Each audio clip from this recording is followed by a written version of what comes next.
नमस्कार मित्रांनो, उद्या 5 तारीख आहे आणि उद्याला 25 मैदानं होणार आहेत. चेष्टा नाही, ही 25 मैदानं कुठे होणार आहे जरा कोणाला जर माहीत असेल जरा कमेंट्स बॉक्समध्ये सांगा.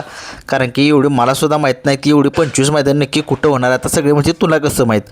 त्या दिवशी सुनील मोरे सरकारने एका मैदानामध्ये पुकारलेलं आहे की 5 तारखेला एक खूप म्हणजे मोठा दिवस बैलगाडा शर्यत क्षेत्रामधील 25 मैदानं जे आहेत त्या दिवशी होणार आहेत. तर चला बघूया उद्याच्या मैदानाचे. मी पैरे सांगितले आहेत, परंतु सासवडमध्ये माझ्या लक्षात नाही आलं लवकर. सासवडमध्ये एक आदतचं मैदान नाही, ओपनचं आहे आणि पुणे जिल्ह्यामध्ये दुसरं एक आदतचं मैदान, अशी 2 ते 3 मैदानं जी आहेत ती उद्या पुणे जिल्ह्यामध्ये आपल्याला बघायला मिळतील. आणि बघूया उद्या बकासूर जो आहे तो बकासूर कुठल्या मैदानामध्ये पळताना दिसू शकेल. सांगली जिल्ह्यामध्ये आदतचं मैदान आहे आणि त्या सांगली जिल्ह्याच्या आदतच्या मैदानामध्ये बकासूर दिसतोय की काय. कारण की सांगली जिल्हा म्हटलं की सगळ्यांसमोर नावे येतात की घाणंदकरांची, आणि घाणंदकरांच्या दावणीतील सगळे नामांकित नंदी जे आहेत ते सगळ्या महाराष्ट्राला माहिती आहेत. दुर्गा असेल, घाणंदकरांचा बब्या असेल, गोकुळ असेल, ही आपल्याला नंदी जी आहेत ते आपल्याला उद्या पळताना दिसणार आहेत. आणि बघूया बकासूरसोबत कोण पळू शकतो. आता बकासूरसोबत दुर्गा ही जोडी तुम्हाला माहितीच आहे. ही जोडी कित्येक वेळा पळाली, कित्येक वेळा गटाला जिंकलेली आहे, सेमीला हरलेले आहे, फायनलला जिंकलेले आहे, फायनलला हरलेले आहे. असं हे कॉम्बिनेशन आहे दुर्गा आणि बकासूरचं चालूच राहत होतं. परंतु नंतरनं बब्या जो बैल आहे घाणंदकरांचा, सागर शेठ कटरे घाणंदकरांचा जो बब्या आहे तो आणि बकासूर पुन्हा एकदा ही जोडी आपल्याला पळताना दिसू शकेल का, काय वाटतं जरा कमेंट्स बॉक्समध्ये सांगा. कारण की ही महाराष्ट्रातील A1 जोडी आहे. कितीही कुणीही टॉपच्या पहिऱ्यामध्ये येऊ द्यात, या जोडीला रोखणं अत्यंत कठीण आहे. आणि मातीच्या रानामध्ये ही जोडी, कसलेही रान असू दे, त्या रानामध्ये ही जोडी चांगल्यारित्या पळते, चांगल्याप्रत्या कामगिरीसुद्धा करते.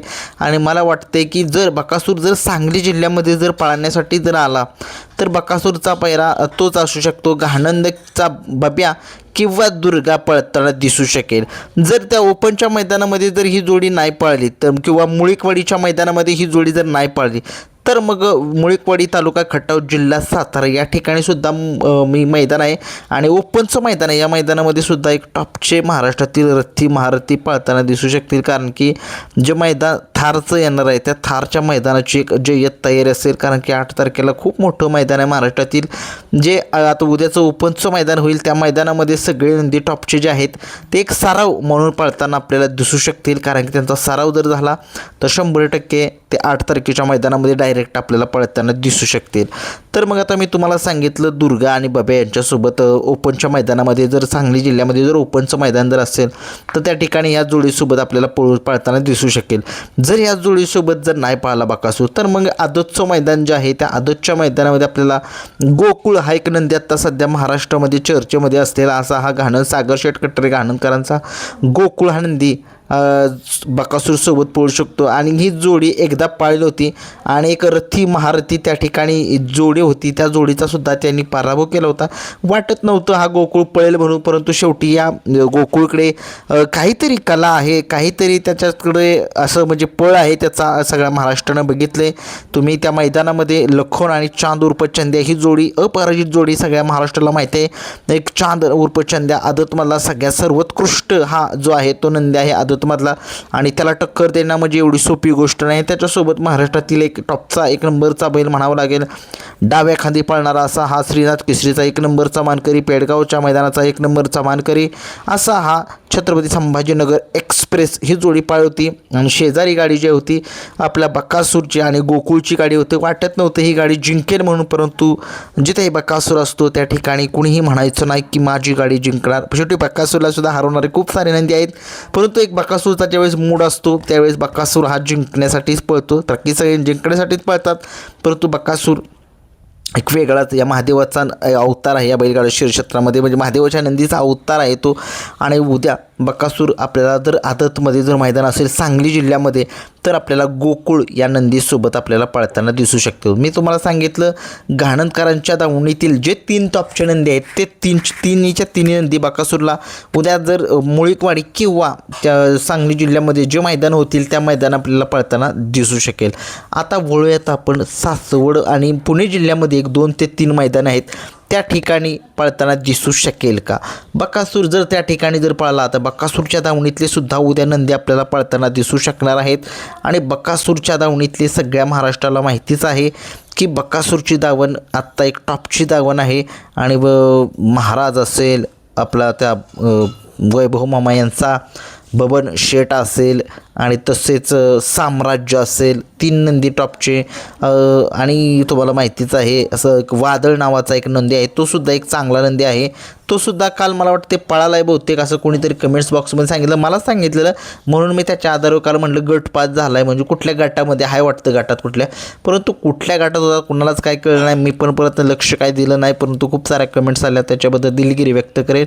परंतु उद्या सासवड या ठिकाणी आणि पुणे जिल्ह्यामध्ये खूप अशी मध्ये 2-3 मैदान आहेत त्या मैदानामध्ये आपल्याला उद्या बकासूर नक्की कोणत्या मैदानामध्ये पळताना दिसू शकेल. जर बकासूर आदतच्या मैदानामध्ये मला नाही वाटत की बकासूर आदतच्या मैदानामध्ये पळताना दिसू शकेल. आता मी तुम्हाला बकासूरचा पहिरा जो आहे तो तुम्हाला सांगितला होता की मुळीकवाडीच्या मैदानामध्ये आपल्याला मथुरा फार्म चिंचाळेस उर्मिलाताई माणिकशेठ गायकवाड यांच्या राजाचा पहिरा ते त्यांच्याच घरचा एक नंदी आहे आदतमधला त्याच्यासोबत पळताना दिसू शकेल. परंतु तसं नाही आहे. आता समजलं जातं आहे की बकासूरचा पहिरा जो आहे तो आता कंदूरच्या राजासोबत नाव जोडलं जाते सासवडच्या मैदानामध्ये. सासवडचं मैदान एक माझ्या लक्षात नव्हतं की तिथं ओपनचं मैदान आहे म्हणून नंतर मला थोडेसे खूप सारे फोन्स आले की त्यांनी सांगितलं सासवडमध्ये सुद्धा एक ओपनचं मैदान आहे 1,51,000 रुपये एवढं मोठं बक्षीस आहे. आणि त्या ठिकाणी मग आता मी जे पहिरे सांगितले त्या ठिकाणी जे पुणे भागातील जे बैल आहेत ते पुणे भागातील बैल मग त्या सासवडच्याच मैदाने पळताना दिसतील. अगदी उद्या लखनसुद्धा आपल्याला पळताना दिसणार आहे बरं का. लखन आणि सगळे महाराष्ट्रातील टॉपचे जे पश्चिम महाराष्ट्र म्हणजे त्या पुणे जिल्ह्यातील जे मैदान होणार त्या भागातील सगळे अगदी पिस्टन असेल कॉकटेल असेल मी सांगितलं घरचा साज पळू शकतो परंतु ओपनचं मैदान आहे म्हटलं तर टॉपच्याच पहिऱ्यामध्ये उद्या पळताना दिसू शकतील. भोळा शंकर असेल सुंदर बॉससुद्धा उद्या तिथं पळू शकेल एखाद्या वेळेस. आणि बरेच सारे जे हिंगोलीचा सर्जा असेल बघूया. आणि आता उद्याच्या मैदानामध्ये बकासूर आणि कंदूरचा राजा हा एक 99.99 हा पहिरा जोडला जातो आहे की सासवडच्या मैदानामध्ये जर बकासूर पळाला तर आता बकासूर संध्याकाळी कुठे पळेल ह्याची अपडेट आपल्यापर्यंत फिक्स म्हणू शकत नाही. कारण की जरी चिठ्ठी जरी निघाली तरी तुम्हाला माहिती आहे की बकासूरची चिठ्ठी महाराज साम्राज्य बबन शेट या तिघांच्या नावाने सुद्धा निघू शकते. त्याच्यामुळेच आता उद्या तर्कवितर्क अंदाज लावणे चुकीचं आहे. सगळ्यांचाच कस जो आहे तो पणाला लागेल. सकाळीच समजेल की बकासूर नक्की कुठल्या मैदानामध्ये आपल्याला पळताना दिसू शकेल. परंतु बकासूरचा पहिरा आता 100% नाही 99% कंदूरचा राजा याच्यासोबत नाव जोडलं जाते. आता बघूया बकासूर आणि कंदूरचा राजा ही जोडी कशा पद्धतीनं पळते. आणि महाराष्ट्रातील एक नामांकित नंदी लखनसुद्धा कोणासोबत पळतो आहे याची एक चर्चा सगळ्या महाराष्ट्राला आहे की त्यांचे जरा पहिरे जरा थोडेसे जरा कमेंट्समध्ये सांगू शकताय का हिंगोलीचा सर्जासुद्धा पळू शकतो बकासूरसोबत. महाराष्ट्राची लाडकी जोडी ही सुद्धा आहे आणि चांगलीरित्या ही सुद्धा जोडी कामगिरी करते. आणि मला वाटतं की जर लखन जर पळाला तर लखन उद्या 1 नंबर करेल त्या ठिकाणी. कारण की लखनला रोखणं कठीण होतं आहे. तो नितीन आबा शेवाळे यांचा पाखरे आणि लखन हीच पुन्हा एकदा जोडी पळताना दिसू पण शकेल एखाद्या वेळेस. मागच्या वेळेस ही जोडी पळली होती आणि त्या ठिकाणी 1 नंबरचं पारितोषिक जे आहे ते पटकवलं होतं नितीन आबा शेवाळे यांच्या पाखऱ्याने आणि लखनने. बघूया. आणि शेवटी मल्हार 11-11 हा सुद्धा पळताना दिसू शकेल. घोटचा सर्जासुद्धा पळताना दिसेल कारण की मुंबईवरून तो त्या ठिकाणी पळण्यासाठी येऊ शकतो. कारुंडेकरांचा चिक्या हा सुद्धा उद्या पळताना दिसू शकेल. तो कोणासोबत पळू शकतोय तुम्हाला काय वाटतंय जरा कमेंट्स बॉक्समध्ये सांगू शकताय तुम्ही. हे होते एक महाराष्ट्रातील माझे एक अंदाजित पहिरे. परंतु बकासूर 99.99 कंदूरचा राजा याच्यासोबतच दिसणार आहे. सो उर्मिलाताई माणिकशेठ गायकवाड मथुरा फार्म चिंचाळे यांच्या राजासोबत गाडीवरती ऑलराऊंडर आप्पाडावर कारोंडेकर असतील. महाराजचा पायरा कोण असेल तर काय वाटतंय तुम्हाला? महाराजचा पायरासुद्धा जरा कमेंट्स बॉक्समध्ये सांगा. वादळचा पायरासुद्धा कमेंट्स बॉक्समध्ये सांगा. काय होतं तिकडचे पैरे एवढं आपल्याला माहीत नाही. पुणे जिल्ह्यातील बकासूरचा आपण सांगू शकतो की बकासूरचा 99.99 कंदूरचा राजाच आहे. उद्या मैदानं 25 आहेत महाराष्ट्राच्या इतिहासामध्ये. असं एक वेगळं रेकॉर्ड. एवढी मैदानं कधी आजपर्यंत झालेली नाहीत. उद्या सगळ्याच चॅनलवाल्यांचा कस जो आहे तो पाण्याला लागेल. आणि एक बघूया कशा पद्धतीनं उद्याचं नियोजन जे होते बकासूरचं. व्हिडिओ आवडला लाईक शेअर सबस्क्राईब करा. धन्यवाद.